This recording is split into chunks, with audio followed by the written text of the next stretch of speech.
Well, we have a 49ers update. And for this latest update, let's just take a listen to George Kittle talking about 49ers quarterback Brock Purdy on the Dan Patrick Show. Are you expecting Brock to be starting week one?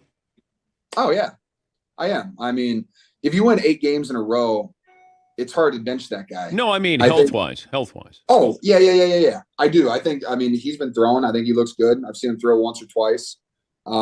He's confident. He's in a good place mentally and physically. So I'm excited about that. Like I said, we were rolling with him, averaging 30 points a game. So looking forward to it.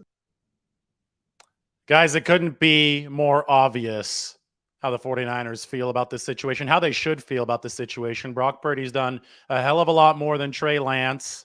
He's even done more than Sam Darnold, and Darnold's been in the league for quite a bit of time. Brock Purdy is the 49ers' top quarterback until proven otherwise. And it's quite frankly exhausting to listen to people try to convince themselves that the pecking order might be somehow different based on out-of-context comments from players or Kyle Shanahan or John Lynch, when the truth of the matter is that since day one of this offseason, the 49ers have been saying that Brock Purdy is their likely starting quarterback for 2023, as it should be based on any sense of meritocracy or, just evaluation of how a player has actually performed. Now, the only thing that could possibly throw a wrench in that is if Purdy isn't healthy enough to be ready for week one. And that remains a question. But even on that front, George Kittle seems confident that Brock Purdy is going to be ready. And that just corroborates the confidence that we've heard from Purdy's camp, that we've heard from the 49ers, that we can just glean from his timeline. He's been throwing ahead of schedule in his return from the UCL surgery. He probably will be ready to go at some point during training camp, and then week one is in early September. So George Kittle seems certain that Brock Purdy will be the 49ers quarterback week one, and all I can say is that this was obvious. There have been so many ridiculous narratives out there, and just people grasping for straws, just like almost like cultish behavior. We'll put it this way. Oh my God, I want Trey Lance to start so bad for no good reason, right? That, people have been looking at individual quotes. For example, George Kittle himself saying that Trey Lance has improved, and they use that as evidence in their heads that Trey Lance is going to start for the 49ers over Brock Purdy. It's the definition of insanity. The definition, actually, according to Albert Einstein, is doing the same thing over and over again and expecting different results. But we could probably broaden the definition of insanity to people trying to find little nuggets and say, oh, this means that Trey Lance is going to start. Listen, Trey Lance has had a good offseason. He has improved. The mechanics have improved. But Brock Purdy won several straight games as the 49ers starting quarterback. This guy was close to top 5 efficiency as a rookie. He impressed in his only full game in the playoffs against the top defense, the Dallas Cowboys. He was good in that game, and I'll have a film breakdown of that coming soon. People who say that Brock Purdy wasn't good against the Cowboys do not know what they're watching. That was a top 2 defense, and he willed the 49ers to a manageable offensive performance, one that didn't get overwhelmed by that Dallas Cowboys pass rush, even though it did overwhelm the 49ers offensive line. It was a playoff caliber victory. Does Brock Purdy resemble Jimmy Garoppolo? Yes, in a lot of ways he does. And that's a very good thing for the 49ers because Garoppolo was indisputably a very good quarterback for the 49ers. You want that efficiency, and then you want health to go with it. The health is the variable that sunk Garoppolo, and the health is the variable that sunk Brock Purdy's offseason. As long as that does not continue moving forward into the 2023 regular season, if he can heal up, be ready for week one, have the same arm strength, and don't mind me saying this, his arm is just fine. It was fine before the injury. He's able to throw downfield just enough. Highest completion percentage on record out of any NFL quarterback on intermediate throws, 10 to 20 yards, bread and butter of Kyle Shanahan's offense. If Purdy's able to get to a healthy state and deliver downfield the way that he did last year with the same arm strength, well, there's no question here for the 49ers. The mental grasp of the game is there as well. Now, I've advocated the whole time for the truth here. And the truth, if we're covering the 49ers and how they're looking at the quarterback position, is that they're looking at this position collectively, as they should, because so many guys got hurt last year. It's only good for the 49ers if Purdy returns to health and is good again, if Trey Lance gets better because his mechanics have gotten better, and if Sam Darnold uses this new opportunity to become a perpetually efficient quarterback. I'm not even getting to Brandon Allen yet, but the more quality quarterbacks the 49ers have, the better. And we saw that last year. This is a team sport. It's a depth sport. It's a sport that's filled with injuries. So you have to have as many guys as possible who can play the game of football, especially at the most important position, quarterback. The adage or the saying that if you have 2 or 3 good quarterbacks, then you don't actually have one good quarterback, right? Or whatever it is, has to be one of the dumbest sayings that I've ever heard. Why would you limit yourself at the most important position in terms of your quantity of quality players? So that's where the 49ers are right now. They're trying to maximize the amount of quality players at the quarterback position. But for those just joining, this was George Kittle talking about the 49ers quarterback situation and Brock Purdy. Are you expecting Brock to be starting week 1? Oh, yeah, I am. I mean, if you win 8 games in a row, it's hard to bench that guy. No, I mean, health-wise. Oh, yeah. I do. I mean, he's been throwing. I think he looks good. I've seen him throw once or twice. He's confident. He's in a good place mentally and physically. So I'm excited about that. You know, like I said, we were rolling with him, averaging 30 points a game. So looking forward to it. Okay, let's take a look at some questions, and then we will move on to maybe another video before I leave town today. Exciting trip coming up. Maybe update you a little bit from there, but I'll be off of work, which will be really nice. That doesn't mean I don't work. It'll mean that I'm off of work. All right, I'm ready for some good questions. I am in that comment section. Mike says, post your questions.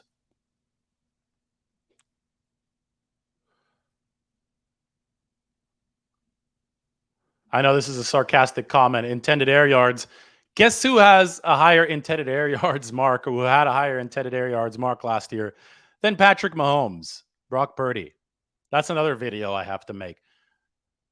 Average depth of target last season, 2022, Brock Purdy 7.8, Patrick Mahomes 7.5. How quickly these idiotic narratives fall apart when you actually just look at facts, right? And I think this is a funny comment because it's obviously approaching it sarcastically.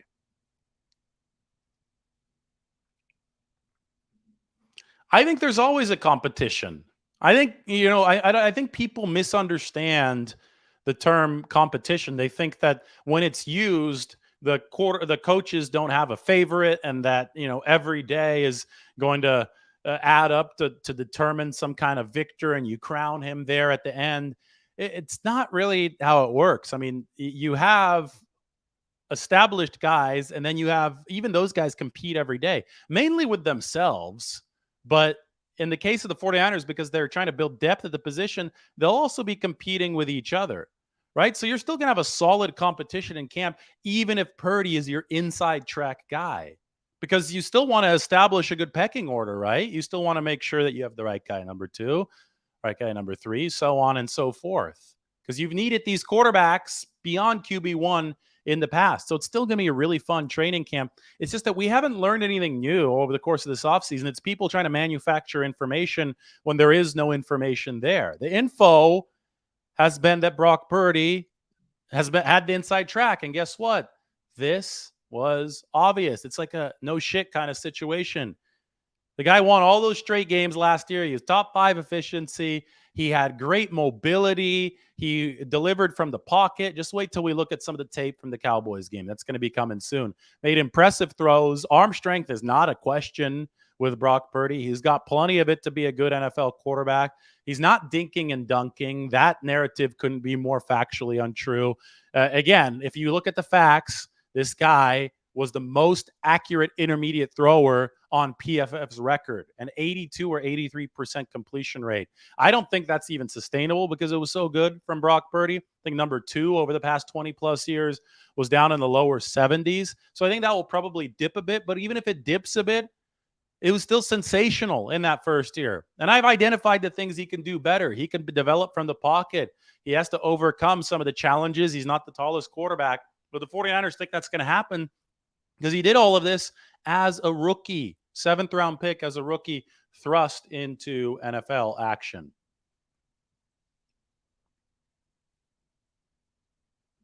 Absolutely. Brock earned the job last year, and he has to keep doing what he's done. There are injuries. Depth is needed. Trey Lance and Sam Darnold are still going to have their shot. Again, I'm not breaking news right now. I'm giving you an update based on what the 49ers are saying. A lot of the reason why I have to sit down and give these updates is because there's so much crap out there flying around that doesn't inform you about what the 49ers are doing. You know, people like to live in their own la-la land and think, oh, I want this to happen, so I'm going to find this piece of information. I'll straight up lie. I'll fabricate something, and then my reality will count. Well, guess what? Everybody is entitled to their opinion, but nobody is entitled to their own version of facts. Facts are facts, right?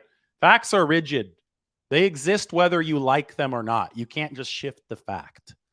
So as far as opinions go, yeah, you could shift that all the time. And people will have their own opinions about what the 49ers should do. But I'm here reporting objectively about what the 49ers have done, are doing, and will do. And the fact of the matter is that Purdy is their preferred guy right now, quarterback. Case closed. Checkmate. Yes, this is the truth on the channel. And, you know, somebody's saying, why are they holding Lance? They're not holding Lance hostage. Trey Lance is having the same chance to compete as he would on any other NFL team. You're not guaranteed anything in the NFL just because you were drafted high. Maybe you're guaranteed something for one chance, and Trey Lance had that last year. But sorry, the reality has changed since Trey Lance got his relatively free opportunity at the 49ers QB1 job last season. And the reality has changed because Brock Purdy has splashed onto the scene and done more than Trey Lance over his time as the 49ers quarterback.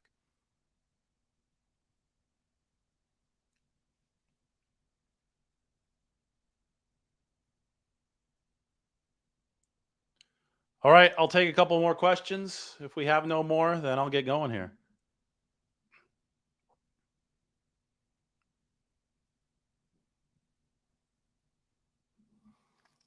Yeah, well, I mean, I said it's possible that the 49ers would sign a defensive end. I didn't say it was going to happen. I said they have the cap room to do that. I think, you know, if I'm running the 49ers, if I'm John Lynch, I probably would have a lot of faith in Drake Jackson too, just because I would have to, because I've also talked about the salary cap situation. If the 49ers decide to sign a defensive end that's on the pricier end right now, they won't be able to carry over that salary cap space to 2024, where they're going to need a lot of it to be able to keep the team together. So signing a defensive end would have an opportunity cost for the 49ers. You can't let that sink overflow. So if the 49ers didn't have a lot of faith in Drake Jackson, or, you know, if they just wanted to push every single chip to the middle of the table this year and not have a, you know, better chance of sustainability beyond it, yeah, they could sign somebody to bigger money right now. They could say, hey, Clowney, come on over for $10 million. Yannick Ngakoue, however much money you want. But I don't think the 49ers are in position to do that, nor do I think the 49ers want to do that. I think they can go for somebody at a bargain. So if Yannick Ngakoue wants to come over at a bargain, they're positioned to sign him to such a deal. So it's worth, you know, speculating over while you tag it as speculation. You make clear that it's speculation, but it's not worth saying they're going to obviously do something like that because the money is going to be needed for the future as well.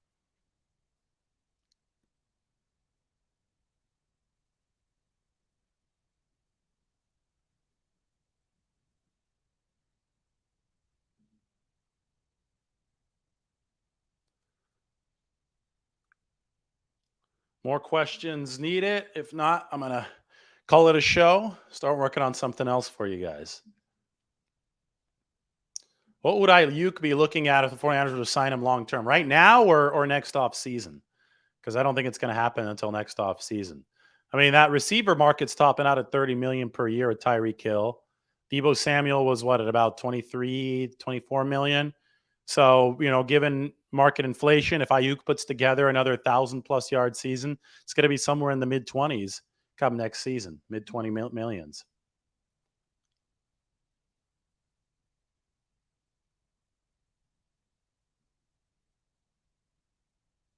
I don't think that the Eagles or the Chiefs are quite as deep as the 49ers. The Eagles and the Chiefs the Chiefs especially have had the best quarterback in the game. The Eagles last year got a boost from Jalen Hurts' surge. Roster-wise, I think the 49ers are ahead of both of those teams, like overall roster, but that QB position is really important. So it's really important that the 49ers find somebody that continues to give them, when healthy, and continues to stay healthy, obviously, that top 5 efficiency at quarterback. Health has been, at QB especially, has been the 49ers' biggest issue.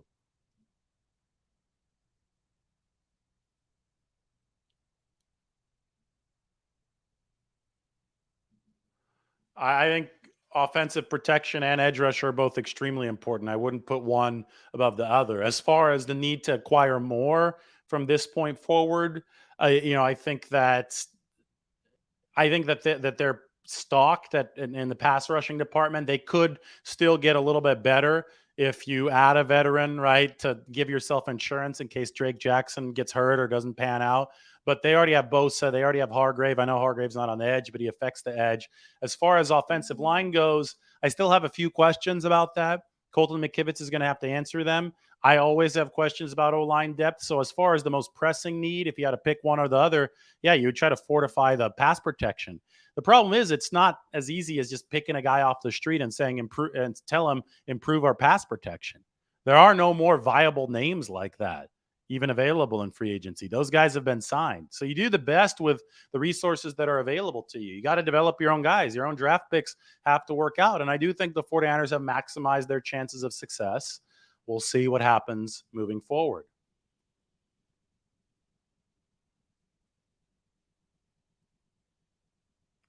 I mean, trading Trey Lance, I don't think is a good idea in any situation because he could still become a star in the National Football League. Still needs to have a chance to continue developing. He could still be a valuable backup for the 49ers. Trey Lance's value has never been lower than it is right now, right, on a potential trade market because he hasn't played in 2 years. In all likelihood, there's going to be a chance for Trey Lance to show out at some point this year. You have to let it play out organically.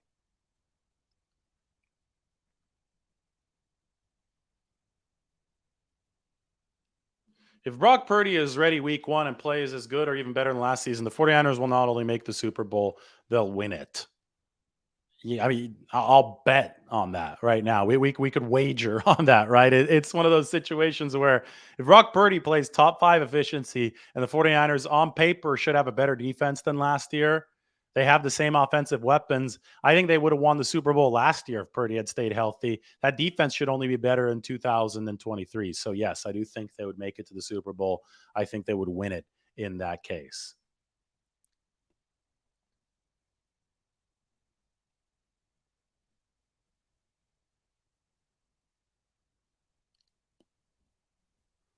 I don't think this is necessarily a must-make-it year for the 49ers. I think they're built to win sustainably. The salary cap is growing every single season. Now, if you start paying edge rushers and stuff to come this year and you start overflowing the salary cap sink, yeah, then you might hit a situation where you have to win this year. If you push all your chips in this year, you better win it this year. But I think they're still in a place where with the growing salary cap, they can keep things sustainable.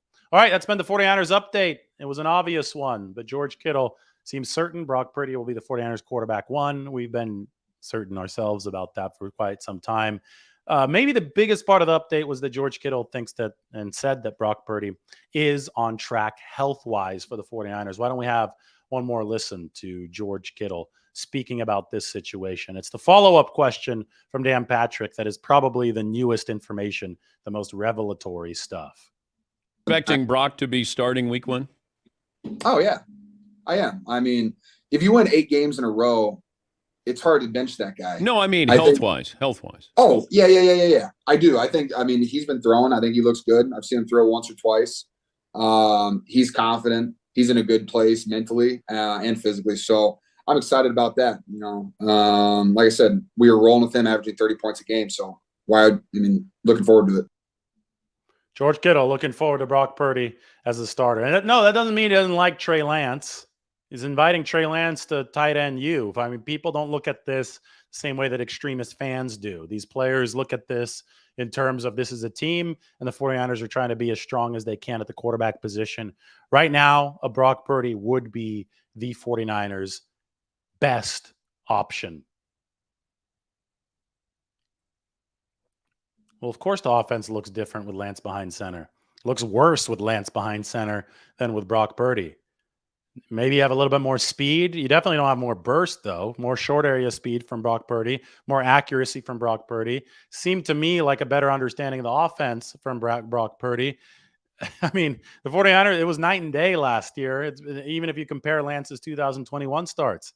And I'm probably the biggest Lance proponent that there is as far as logical proponent, somebody who's not going overboard.